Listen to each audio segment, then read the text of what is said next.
Pro Wrestling Geeks. Today we're going to be covering a 2020 Full Gear review. That's AEW Full Gear review. And we're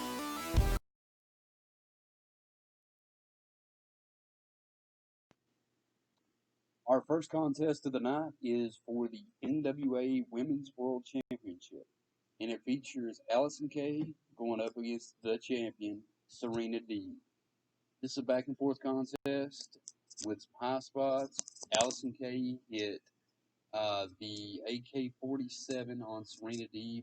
The AK-47 is Allison K. It's one of her signature moves, high impact move.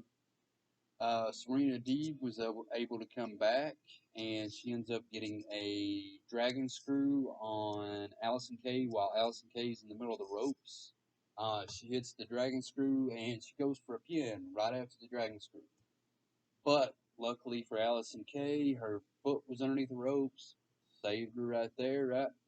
Well, following that, Serena Dee pulled Allison K to the center of the ring, and she locked in the Serenity Lock, which is Serena Dee's signature submission move. She locked that in place, and she won via submission. She beat Allison K via submission. It was a good, solid match all the way through, entertaining and good by both competitors. I'm going to give this a 2.5-star rating for this match, and let's get to the next match.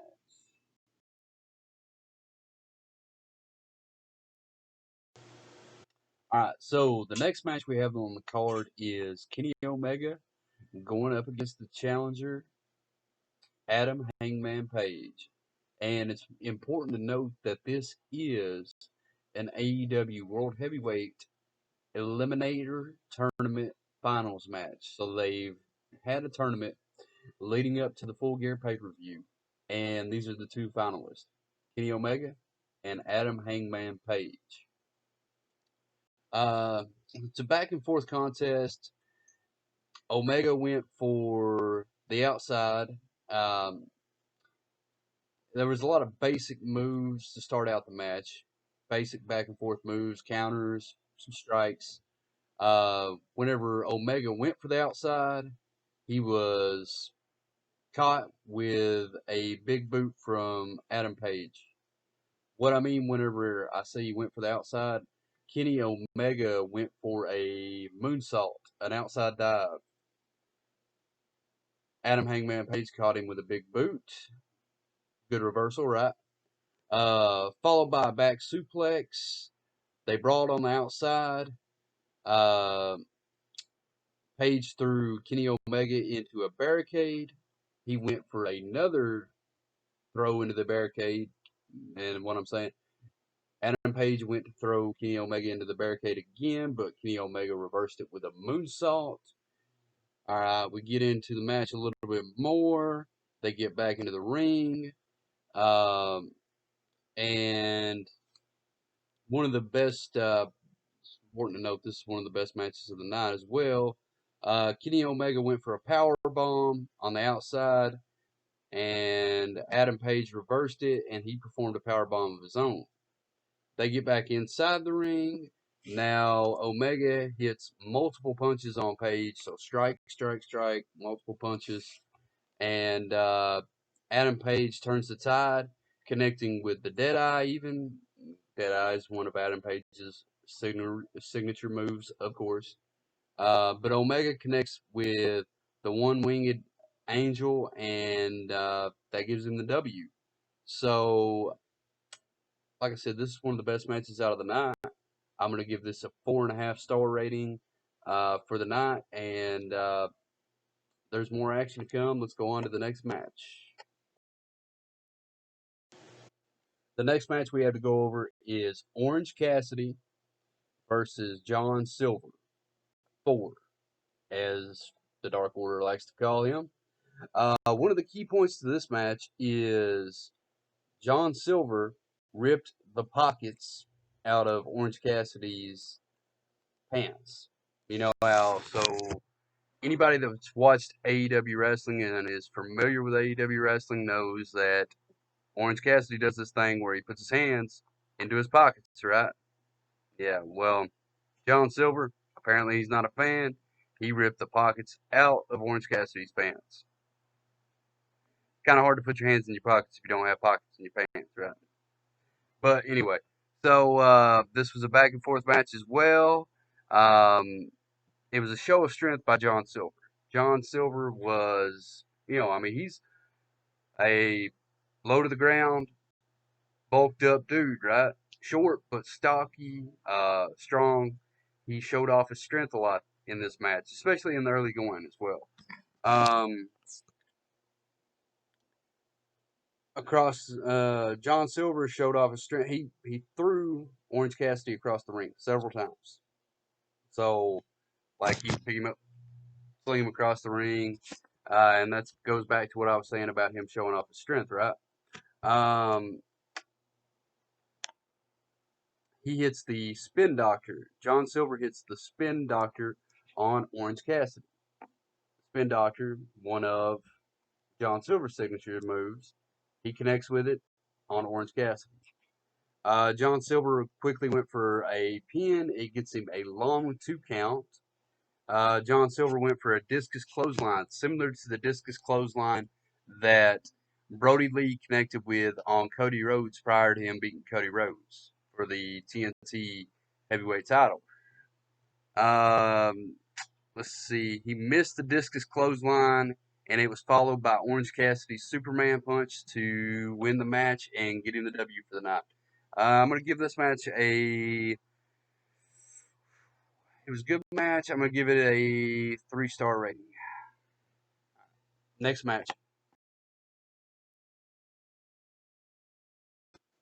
All right, for this match, we have Cody Rhodes, and it's important to emphasize Rhodes on this one because this is the first time since WWE has let the trademark lapse on Cody Rhodes' last name that he's been able to use his full name, right? He went by Cody for so long. Well, now he's being able to use Cody Rhodes, and of course, he goes by the Prince of Pro Wrestling, which he has trademarked, and the American Nightmare. So, the American Nightmare, the Prince of Wrestling, Cody Rhodes, versus the challenger, Darby Allin. He plays like he's kind of like he's got the face paint like halfway down his face. Small dude, good competitor, athletic speed, uses his signature move, the coffin drop.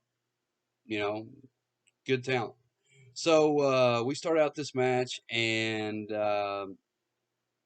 starts out with strikes, and it starts out with Cody Rhodes trying to ground Darby Allin on several occasions with submission moves. The match changes with Darby Allin when Darby Allin dodges a moonsault attempt from Cody Rhodes.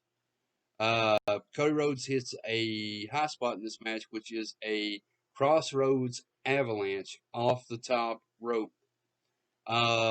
He goes for a pin right after, but just so happens Darby Allin gets saved because his arm was underneath the rope.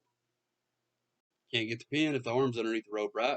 If the arm's underneath the rope, if the leg's on the rope, any part of the body is on the rope, it makes the count irrelevant. Just like it makes the submission hold. If there's a submission hold and there's a rope break, that's why they call it a rope break. They've got to break the submission hold. To stop the pinfall, there was a coffin drop off the top rope.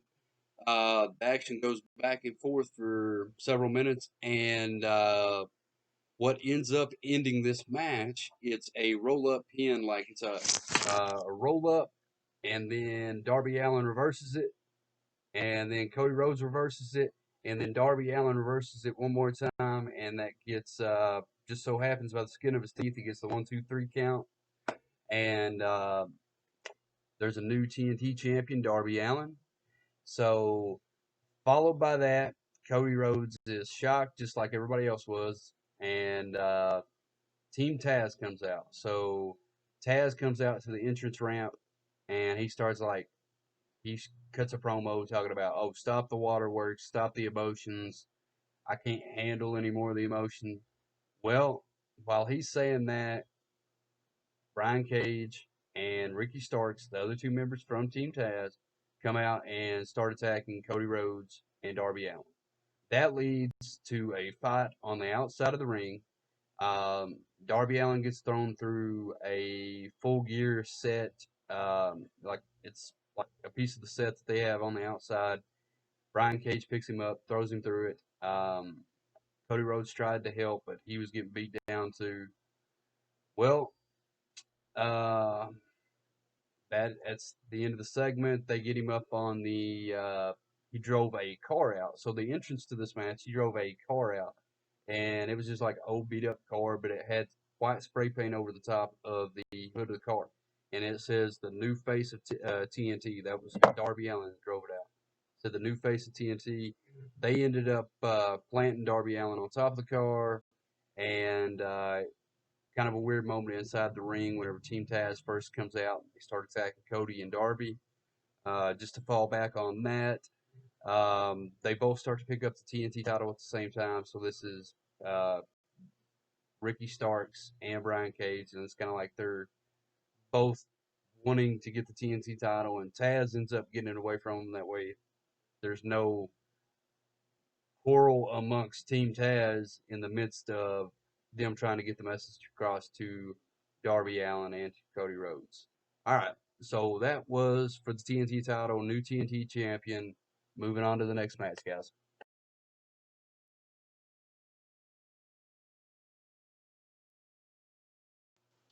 All right, next on our list we have the AEW Women's World Championship match, which features Nyla Rose, the challenger, versus Hikaru Shida, the AEW Women's Champion.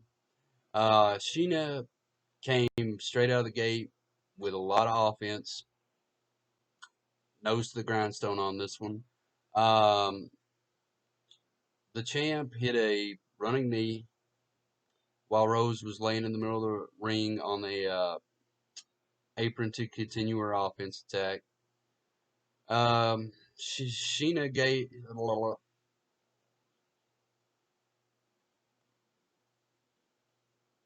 Sheeta gained control, but of course you got Vicky Guerrero on the outside. She always tries to make everything good for Nyla Rose, right? She's always having Nyla Rose. She's wanting her to win, which is understandable. That's her manager, the Vicious Vixens, right?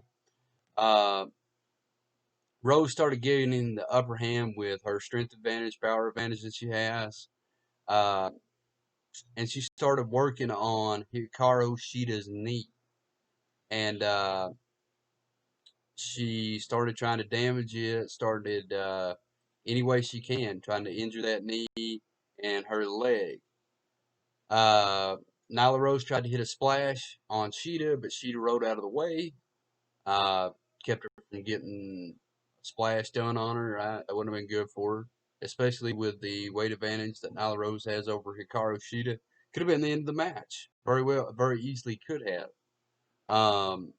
So Shida hit a missile drop kick inside the ring, but only got a 2 count. Rose ended up gaining control for a short while, and even ended up getting a power bomb on Hikaru Shida.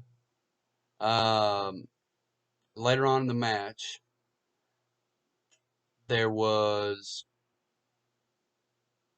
Shida had hit a Tamashi kick on Rose, but couldn't fully recover at first. Couldn't fully get the cover. Couldn't fully get the pin at first. However, Hikaru Shida hit a second Tamashi kick and earned the 3 count. This match had a lot of action, but the outcome wasn't as expected. I kind of figured that Nyla Rose was going to win this match. I just had the feeling going into it, being as she is a powerhouse in the women's division, right? Like, out of anybody else in the women's division, she's the biggest and baddest one in the women's division.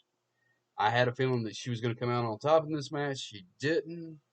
But Hikaru Shida wins this match, and got to give her props, though, right? She came out victorious. She's still the champ. She's taking on all challengers that come along. So what can you say?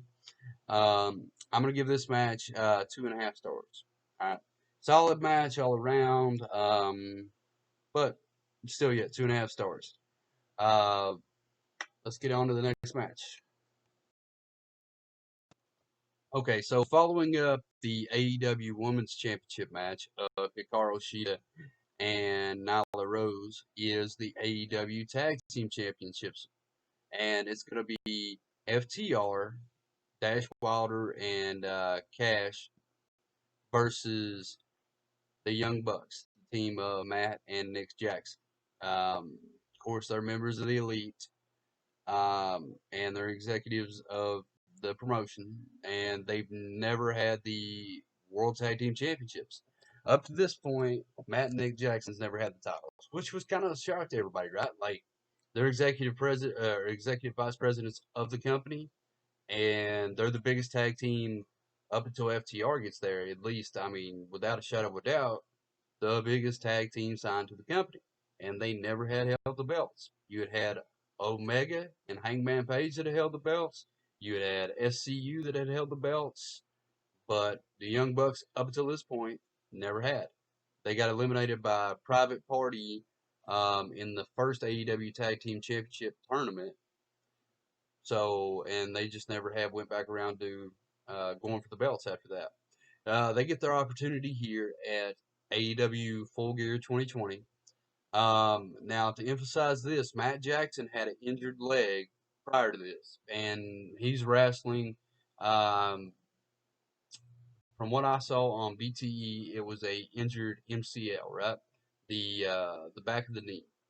But anyway, he's going into this match. He got cleared. He's going into this match. Not going to miss the opportunity. Uh, and it didn't stop him. I mean, there was plenty of drop kicks in this match. Dax Hardwood, Dax Harwood attempted to hit Matt with a thunderous right hand on the outside, but Jackson moved out of the way, and Hardwood bounced his hand off the ring post. Bam! Off the ring post. Hardwood was able to get back in control after he launched Matt off the bottom rope. Uh, Now you got to take into account though Matt's injured leg did come into it came into be pretty prevalent in this match. And you know, FTR, especially being managed by Tully Blanchard, yeah, he's going to be like, yeah, you guys need to take advantage of that. Take advantage of him being injured because we got to keep these title belts, right? Uh, Due to his injury, Matt had a problem isolating FTR because, you know, they kept trying to keep him in the match because they wanted to take advantage of his leg being hurt, right? Finally, though, Nick Jackson got the hot tag and was moving around the ring like a man possessed. Nick executed several kicks to FTR and took control of the match. Um, Now, later on in the match, the momentum went back and forth. And finally, you had Matt Jackson put Hardwood in a sharpshooter. Nick ended up putting Wheeler in a sharpshooter on the entrance ramp. Matt Jackson's leg finally gave out due to his injury. Nick Jackson hit a rising knee strike on Hardwood in the corner, and the Young Bucks followed it up with a BTE trick. Wheeler came out of nowhere to break the pinfall attempt, though. FTR was able to hit the Mindbreaker spike pile driver combination. So it's where they get the spike pile driver and they come off the top rope and they assist with it, you know, tag team style, right? Um, Finally, with Matt nearly knocked out, Wheeler elected to attempt a 450 splash but missed.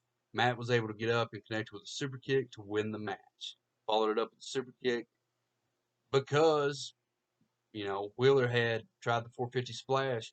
That gave he tried the 450 splash, failed the attempt, ended up coming up with nothing. That gives Matt the attempt, you know, the ability to be able to get back up, hit him with that super kick, ice the match over, give him the W. Got to give him props for that. Being able to know the ring psychology of where his opponent was in the ring at the time, knowing what was going on. I mean, and just having the ability even to work through the injury. Because you got to remember, he had that MCL injury prior to coming into this match, worked the full match through it, and then being able to come out, get the super kick, get the W, and for the first time in the whole AEW history, in the whole over a year history, right? The new AEW World Tag Team Champions, the Young Bucks, Matt and Nick Jackson. So I'm going to give this match a 4-star rating. It was a good match. Um, and yeah, the two best tag teams, arguably the two best tag teams in pro wrestling today, right? In the ring at the same time at a pay-per-view, 4 stars, geek stamp of approval. Yeah.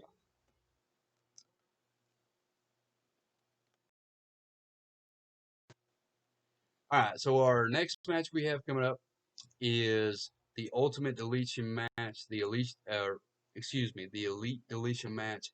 It features Matt Hardy versus Sammy Guevara.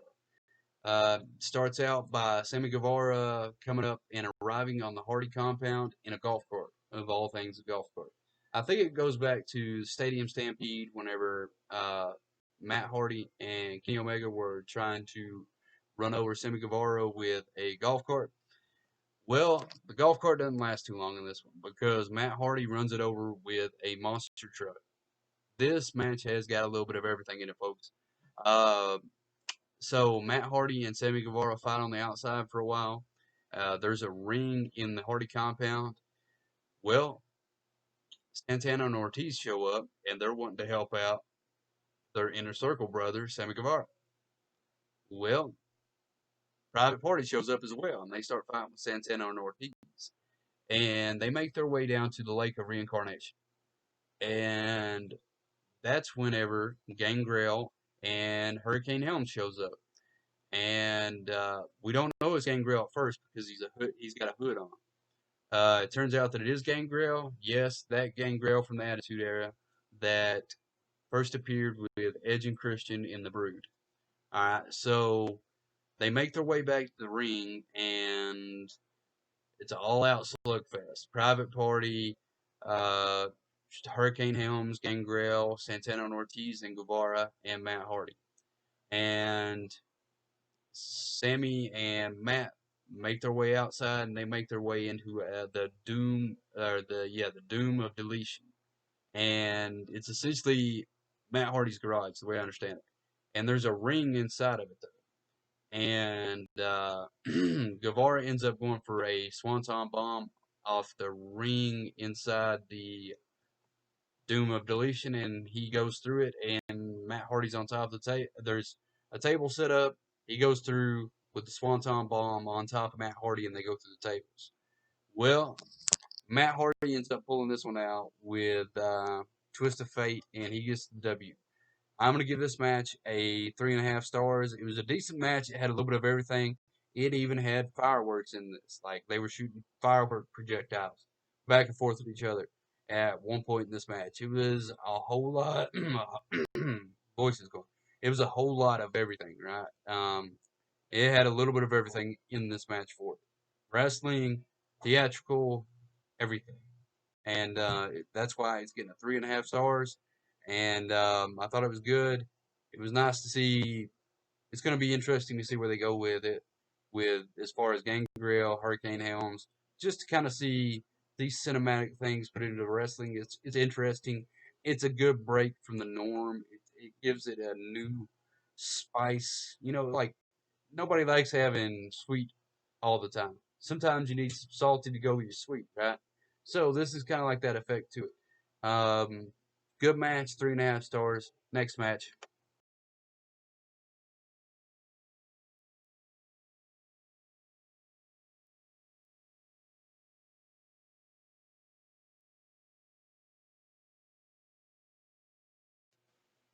All right, geeks. So this is our final match of the night, and it's for the biggest prize in pro wrestling, right? AEW's World Championship, and it is the challenger Eddie Kingston from Yonkers, New York, versus John Moxley, the face of the place, right? We're not gonna say the like face that runs the place, but we'll say that he's the face of the place. He's the face of AEW right now, the champ, and he's been champ for at the time it said 252 days leading up to Full Gear. So this match began. I mean, you know what to expect going into this match, or at least people that seen both these guys work. You got a pretty good idea.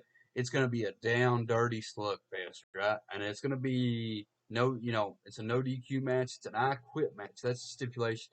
One of the participants has to quit before the match is over. Got to say I quit. Um, there was a lot of chair throwing. I mean, I would say chair swinging, but it was like they would pick the chairs up and sling them at each other. And there was barbed wire that got used in this match. There was tacks. They brought the thumbtacks out. Yeah, and there was some wrestling too, but but there was definitely the hardcore nostalgia factor too. Um, they were, I mean, you got two brawlers in this match. You've got Eddie Kingston, brawler. You've got John Moxley, definitely a brawler. Both of them can do technician type stuff, but they're ground and pound brawler type styles. Um, they Kingston's face. He ended up the AEW champion. Also rode the barbed wire bat across Kingston's face. He rolled it across his face, and that ended up busting Eddie Kingston open. As a matter of fact, I'll tell you who actually got the barbed wire, or the not the barbed wire, but excuse me, but the thumbtacks out.